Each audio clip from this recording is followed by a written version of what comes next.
Welcome back to Cosmic Comics. I voiced my initial gut reaction to Captain Marvel, and now I'm ready for another take. Not having Quasar as the head of security at Project Pegasus was and still is my biggest complaint, but this review is to say maybe there's more going on. Perhaps the plan is to return to Project Pegasus 20 years later and show how much it's grown. What was a small facility will be the full Project Pegasus when we return. The new security will be in sharp contrast to what we were shown in Captain Marvel.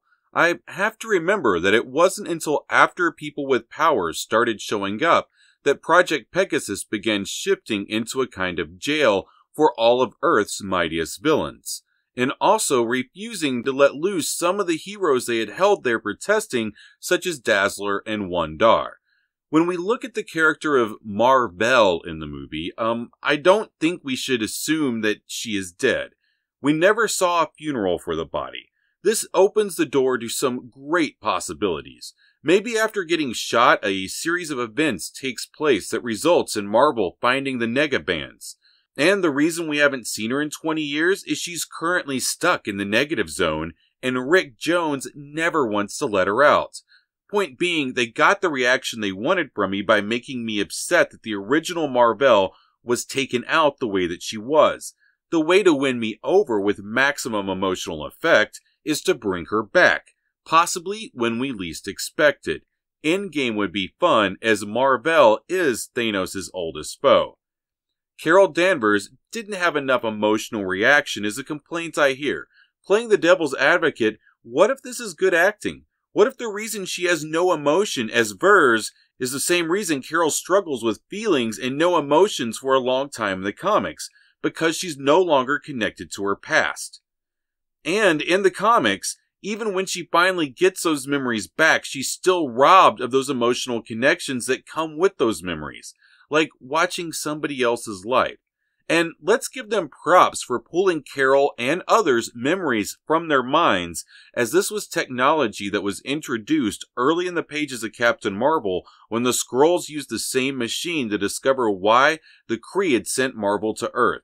Now that Disney is taking on the rights of Fox's properties, there is a very good reason that it is a part of established canon that Carol might have lost all of her memories. Somewhere at some point she might have had an encounter with Rogue. Throughout the Captain Marvel movie, we saw scenes with Colonel Michael Rossi, Carol Danvers' one-time partner, superior officer, and Carol's first love. Michael Rossi's storyline crosses over into the X-Men, and he's involved with the Sentinel program. Rogue later rescues him from a S.H.I.E.L.D. interrogation during the period where she keeps slipping into Carol's memories. All the pieces are in place, so maybe Bree's emotionless acting was good acting. Littered throughout the movie are baseballs and baseball bats. This is an allusion to Carol following baseball with her brother and father, although the comics tell us that she was more interested in astronomy than sports. She followed sports as a way to connect with her father and brother. We got several scenes implying that Joe Danvers was physically abusive towards his daughter.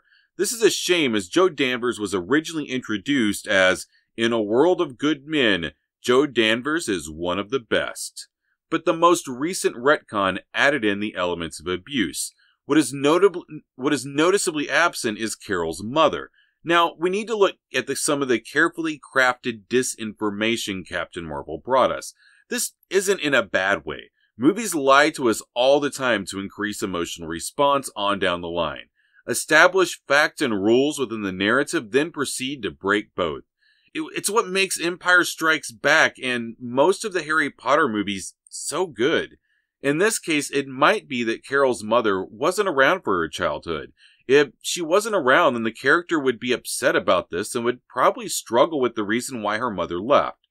Whether she was around or not, I think the MCU is setting us up for Carol being half Kree.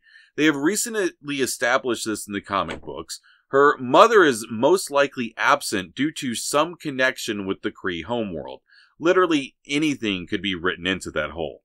Being half Kree would be the reason why Carol could take a blood transfusion from Yon-Rogg. There is a reason why this detail was dropped in the movie. It wasn't a mistake. At one point in the movie, Carol makes a very big deal about her having the very human name of Carol. This scene also plays into the above narrative, as Marvel later wants to drop the bomb that Carol's name is of Kree origin and is actually Carol or whatever they put it in as the comics. People will then later look back to this line in the first movie and go, oh, see what they did? Also, the fact that Carol takes the time to play up how human and not Kree she is in this moment leads me to believe that this is happening. The Kree-Skrull dynamic. I don't think for 1 second that this was the Kree-Skrull War or anything close. Within the MCU, we know that the blue area of the moon is there because of the Inhumans show, and that's where they live. We also know that the Kree are responsible for Terrigenesis, the Inhumans, etc. If the blue area of the moon is present, I would assume the Skrulls took the Kree there at some point in the past after they first met. We've already seen Mantis in the MCU. This opens the door for a similar origin story with Kree, the Kotai, and the Skrulls as we find in the comics. This would also do a good job of tying together a number of floating storylines concerning the Kree right now that are open in the MCU. The blue area of the moon is where one of the Eternals also first discovered the quantum bands. The rest of the Kree-Skrull dynamic has a very hazy feel to it. I feel pretty certain that the Skrulls were painted as such underdogs to get an emotional response and make it that much more shocking when we see them to have regrouped 20 years later. Would love to see a Super Skrull show up, but that's going to require a Fantastic Four movie. In fact, he would make a great villain for a first Fantastic Four film instead of going all in with something like Galactus. I would say a bigger Kree-Skrull war is coming, as General Talos will most likely be taken captive during that, an act that will change his future and ensure that we see him for several more films. In the comics, they have made a big deal about Carol not getting her powers from the Psych Magnetron, but instead getting them as part of her Kree heritage, which still doesn't make much sense because she can definitely do things that other Kree can't do. All the same, the most recent iteration says that Carol's powers develop as the result of a Kree defense mechanism that typically kicks in on most Kree around adolescence. This is another area where the first Captain Marvel movie might be throwing us a red herring. Why? They want to reveal down the road that Carol's power wasn't an accident. It was something that she had within herself all along. She just needed to recognize it. She just needs to get woke.